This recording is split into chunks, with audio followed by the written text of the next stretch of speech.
Dear ladies, contrary to what you've been told, marriage benefits men, not you. Men. Every single married woman I talk to is exhausted and complaining about how little their husband does behind closed doors. Many of them say they would never do it again. The truth is, marriage has always been for men. Once a woman is married, she becomes property to a man. She is a resource, and she has certain duties. Here they are: chef, nanny, maid, a womb for his kids, therapist, driver, grocery shopper, laundry service, looking good, because we know that is a full-time job for women in itself, all the beauty procedures we endure. And of course, a sex worker, and on demand if he's an abusive man. He gets all of this free labor, which women are deciding to opt out of doing or share the responsibilities. But in a traditional marriage, that is what was about. And all that labor for what? How we ever asked ourselves what we are getting in return? I think we are starting to. But it's still very quiet and shamed when we talk about these conversations. Women are just supposed to take any man and not have any of our own expectations, standards, and boundaries of our own, because that makes us good women having low standards. I'll take anyone. Pick me, choose me, love me. Sound familiar? Men marry for labor, not for love. They are users, most of them, the vast majority. They are always looking for how situations benefit them. Meanwhile, women are worried about how we look to others and serving others, which gets us screwed every single time. Women need to start looking at situations and asking, how does this benefit me? It is seriously life-changing. But let's see, what do men offer in a marriage? Maybe room and board, if he provides. Maybe he takes out the garbage. Maybe he does yard work, if you even own home, which nowadays probably not. In today's world, you as a woman are probably a provider too. So, what are men offering besides becoming another child? Meanwhile, women are shamed nowadays and called gold diggers for even wanting a man to provide. Now it's like, okay, men really don't want to give anything. We're laboring every day post-kids. We went through pregnancy, childbirth, postpartum, all of those hormone and life-changing events that men will never go through. They want us to have kids, which always hurts our careers and is a huge time and free labor commitment. It also hurts our careers and our finances, which, guess what, can be used against you at any time when you're married to a man if you aren't working, and they will use it against you every time, and it puts you in a vulnerable position without earning your income. Having kids with a man is incredibly risky for women. Meanwhile, the men sit back and don't really have to do anything. All the labor is on you. You're the one that's going to be judged by society more so than him for every choice you make as a mother and wife. Standards are on the floor for husbands. Meanwhile, everything is going to be your fault when you are the mother. Congrats. Welcome to motherhood. Another thing is, ladies, men will literally get married. Just for the benefits. There is not love there at all for a lot of these men that you are getting married to. A lot of men use that love stuff to get you hooked. Yes, you are a benefit growing up in a patriarchy. We all have a bit of that programming there that we are to serve men. A lot of women provide lots of free labor for a man, depending on what culture you are from and what was normalized for you. So, a man literally does not have to be in love with you to get married to you because you are giving him free labor. Men will just get married for the free sex and then guilt trip or coerce you if you aren't giving it up, or they'll marry you if you are cooking, cleaning, taking care of the kids, etc. And then he'll just cheat on you anyway if he feels like, because men lack morality that we have as women, they also lack shame and guilt. I feel like many men are sociopaths and narcissists in how they gravitate through life. They go around looking at women and seeing the benefits we provide, sex or labor, and not even see us as people. I know you ladies have probably felt that sinking feeling before. So, when women think they are going to get married and it's going to be some trad wife fairy tale and their life is going to be complete, that's a fantasy. I hate to break your bubble.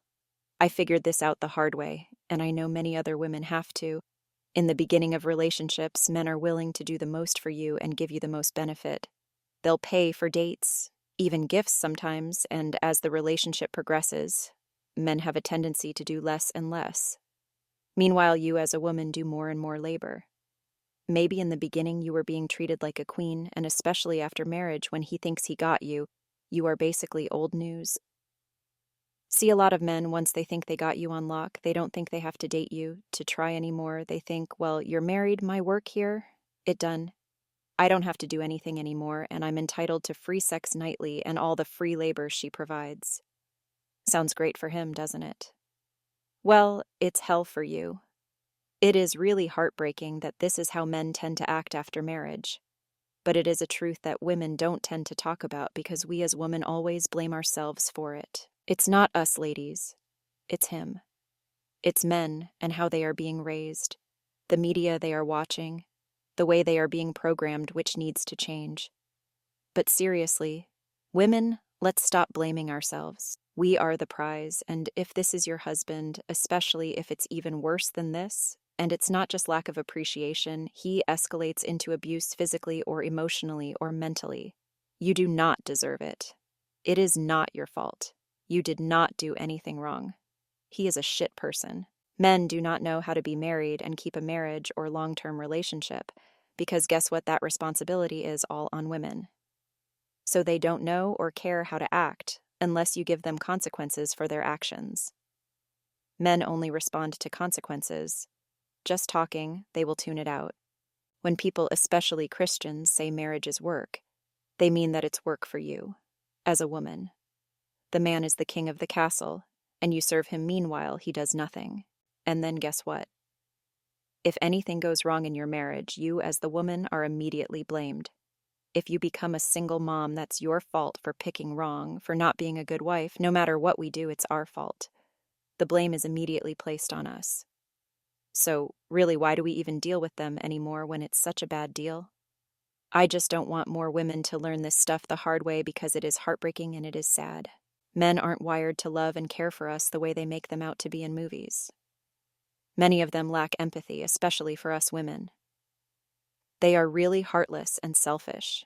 They only are looking for situations that benefit them. That's why we as women need to be smarter and stop falling for this shit from men that is all garbage. It's a scam. Marriage is a scam, folks. And don't believe these whining men online saying marriage is horrible for men. We men are the ones not marrying you women anymore. Marriage is horrible for men. All the crying and whining and complaining they do about marriage. It's all lies. It's all false.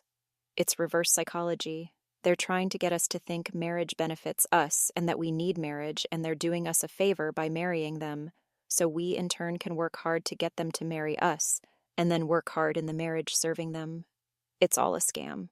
Most men these days will drag down your quality of life, not uplift it. If not financially dragging you down, they will drag you down mentally and emotionally with their negativity, criticism, and bad attitudes.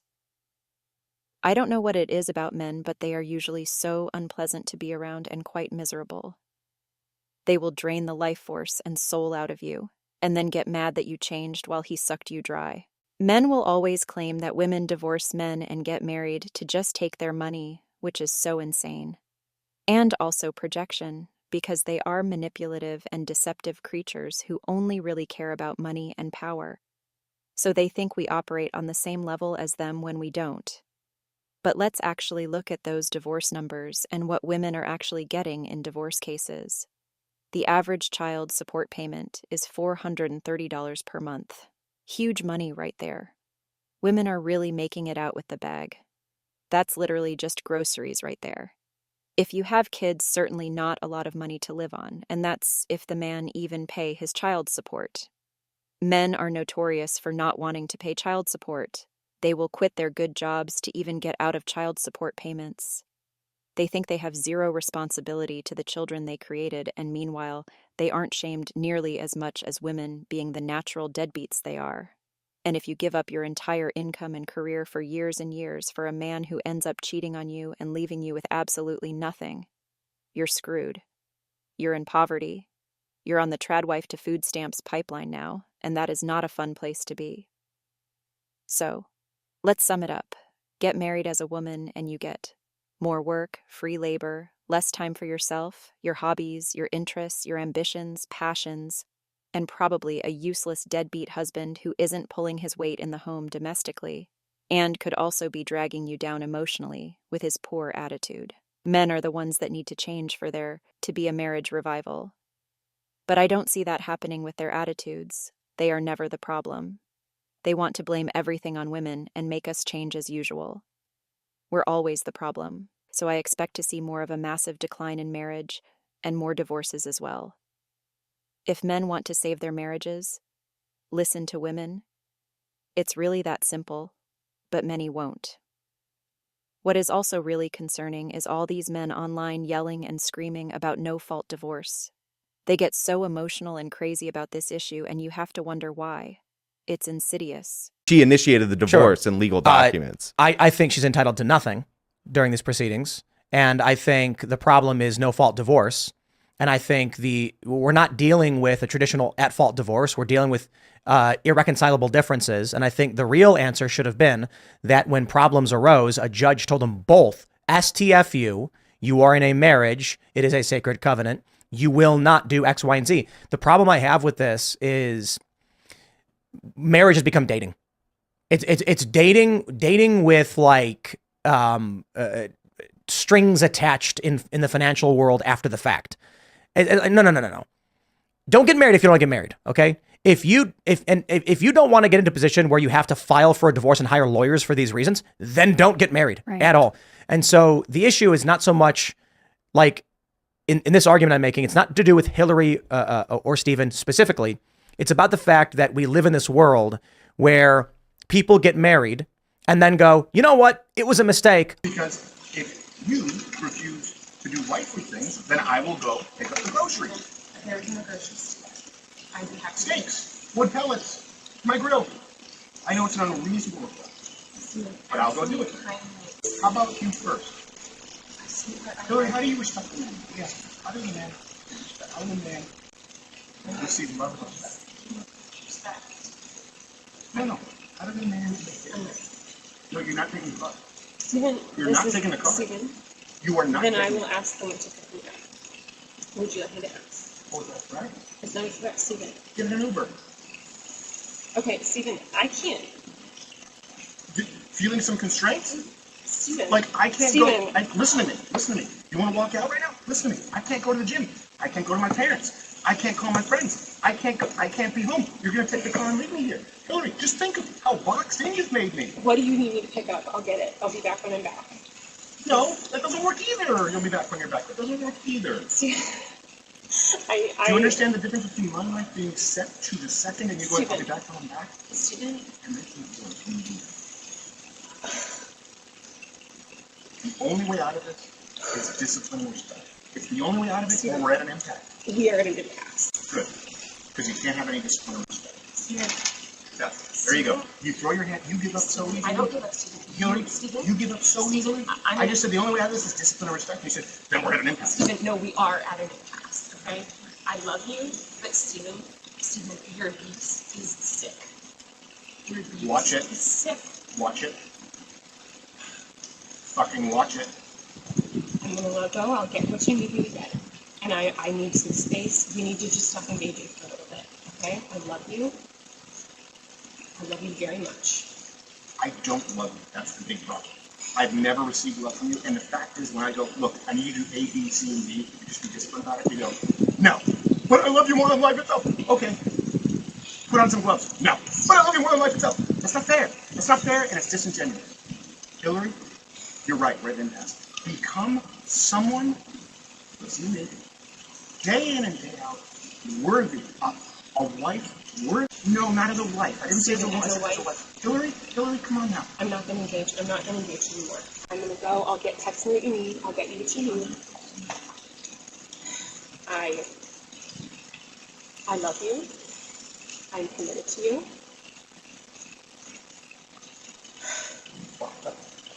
Put on some gloves. Are you committed enough to do those things? I'm not gonna. Are you committed enough to do those things? You're not committed to anything. You're not committed to anything. You just said I love you. I'm committed to you. Walk the dogs. Put on some gloves. I need to walk the dogs. Put on some gloves. Are you committed enough to do those things? Are you committed enough to do those things? Are you committed enough to do anything? I'm gonna just Walk the dog, put on some gloves. Are you committed enough to get the medication the dog's got? Don't you take Betty?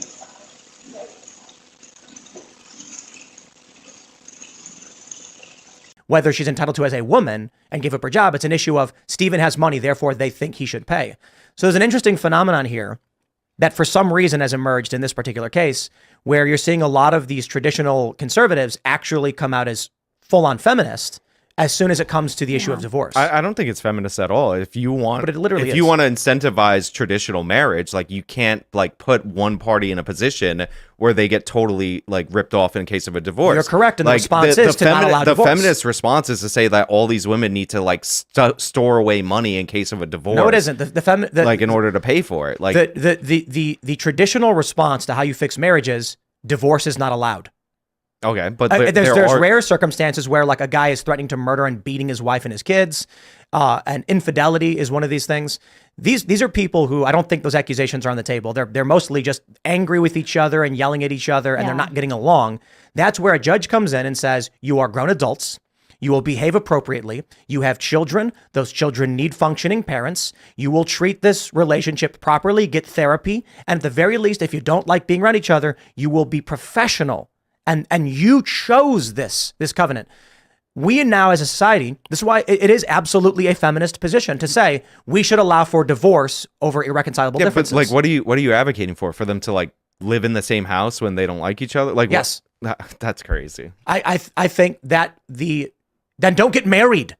Don't get married. This is what I'm saying. You don't have to get married. Nobody made them do it. They said, let's get married. And then 10 years later, they're like, I'm not having fun. I quit. So in your like theory of like how this should work, like, so you should be able to theoretically, using an example very like not related to this at all. Like, you know, let's say you're a media personality and you move out, buy a townhouse, and then you cut your wife off financially. Like, you should be able to do that. There should be no court redress for that. Because That's what happened in this case. So no, as long as you don't get divorced, though. No, the judge will say, stop, you are married, STFU, you will both be in this house, you will raise your kids, you will stop fighting, and you will get therapy. If you don't want to get married, don't get married. You just said that you don't trust judges in the way that they handle people with money versus no money, and now you're like, the totally judge separate needs argument. to assess whether or not you should live in the same house? That's completely irrelevant to the point that I'm making.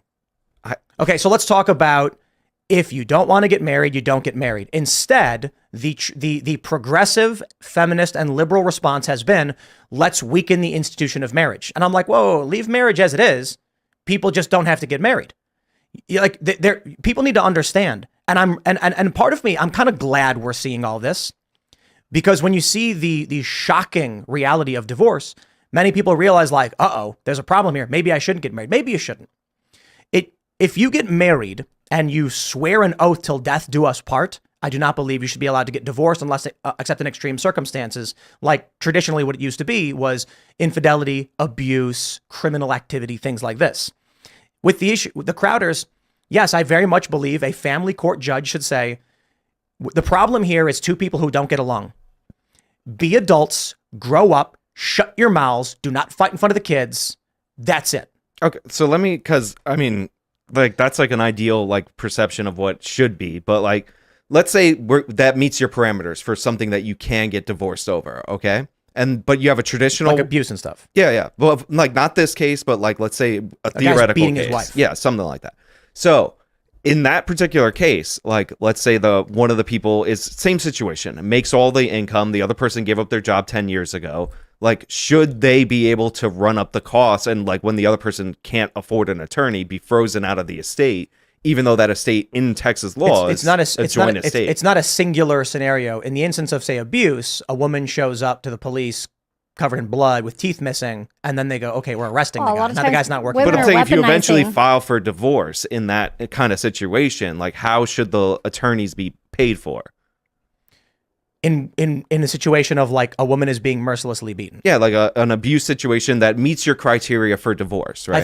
I think in perhaps then yes, the estate itself would be used to fund the proceedings for both sides, like Texas law says. If you have one person who can't pay or whatever, or like I'm talking about during the proceedings. The family is a dual income, like they file jointly, they're married or whatever. Then it should be that the divorce lawyers are paid. Now, I think the issue there is you don't really have the same kind of divorce law when you have evidence of clear violations of fault in a divorce. Now, that being said, infidelity is where things do get particularly troubling. And I know a lot of people then say, Tim, the problem here is women will fabricate or men will fabricate. They'll accuse each other of infidelity. And I'm like, yeah, bad people do bad things. How about you don't get married? I agree with Tim. Stop getting married. Well, I think the reason you got so much pushback is because like the practical reality is that a lot of people on the right are pushing for a more traditional like stay at home like kind of marriage situation. Now I'm getting married, but my fiance is gonna make pretty good money. Like she's currently working on her career and all that. But like, you know, I would expect if I got her to stay at home, if like we were to get divorced, that I wouldn't be able to drown her in legal costs and like, you know, half your estates or whatever. But what if you were poor? Well, first of all, if you're poor, If you were poor. yeah, same thing. If I didn't have the money to cover it, She should and have like to pay for it. we're married, yeah, from our joint From the estate, yeah. Yeah. My problem is no fault divorce. It's not that Crowder has to pay. It's that it's no fault divorce. Like getting divorced for we're fighting a lot. But I'm It's saying this is why you were getting pushback. It's like the misstatement of the 25K, which to be fair, that was put out intentionally, I believe, by Louder Crowder to make it seem like it's greedy Hillary. That was their narrative. And then it's the idea that like, yeah, the traditional housewife gets totally screwed under your scenario. But why is if it there is a unfair- divorce? Why is it unfair to Yes, Tim, a wealthy man, should give a lump sum to his ex-wife who has been raising his kids so she's not in poverty. Put your money where your mouth is. All these men claim they want these trad housewives, and none of them want to put a price tag on that. Men purchase and buy what they value. Men show their asses every day, and what is it they value? Sex workers, OnlyFans models, instant access to sex and prostitutes. They do not value wives, mothers, etc. Men are the ones that ruined the dating and marriage market. Men will spend thousands of dollars on mistresses and escorts and prostitutes and OnlyFans girls to go home and treat their wives like shit. By the way, married men are the ones on OnlyFans. I think the statistic is that 80-something% of men on OnlyFans are married men because men always want to have their cake and eat it too. They want to have their housewife at home doing all this unpaid labor while they go out in the world and cheat on her, flirt with other women for validation, use sex workers, strippers, go on OnlyFans spending their resources that they could be using on the family on these loose, promiscuous women they claim to not value and hate. Money shows that is not true. Men value easy access to sex over a wife any day of the week, and they continue to show us this. So, Tim Pool is endorsing this behavior. This is what some of these men think is acceptable treatment for a pregnant woman. Okay, you believe that kids should have a mother and father, but you don't believe that your wife's feelings, personhood matter. You want to order her around like a slave even when she's 8 months pregnant. Crowder wanted a woman to prop him up. These men love the image of being a married man and a father, but they don't want to put any effort into being a good, decent husband and father. They treat their wives like crap behind closed doors, like she's some slave without even her own car when he's a millionaire. You don't treat someone you love this way, especially when she's pregnant like this. This is horrific. So be wary of these men railing to take down no-fault divorce because this is usually how they are acting behind closed doors. They have no respect for women and want you to be their personal slave for free and will mistreat you. From Aware of the Narc on Twitter. Narcissists don't want relationships. They want servants to wait on them hand and foot. They want a caretaker, a maid, a human ATM, a parent, someone to make them look good, a babysitter, someone that will satisfy their needs. They will never see their partner as an equal. Men even get health benefits in marriage. Married men are healthier than men who were never married. Meanwhile, it shortens women's lifespan. Really curious, isn't it? So men are sucking out a woman's lifespan being with them. Meanwhile, he is gaining. Another thing to note is how entitled men feel towards sex in a marriage. They reveal themselves all the time about this one. I put out a tweet simply saying men are not entitled to sex, and I had tons of men jumping in saying if you are married, we are. So if that is really men's true opinion of marriage, why are women even doing this anymore? I think many women are blind to the reality of how men think of marriage, and they tell on themselves every day now, and I just sit and take notes and report it back to you. Anyway, this was a long one. I could probably go on even more about this topic, but I'll cut it here. Let me know what you think, ladies, in the comments and what your experiences have been like if you've been married or divorced. Like the video if you enjoyed and subscribe for more content. And for male lurkers, bye.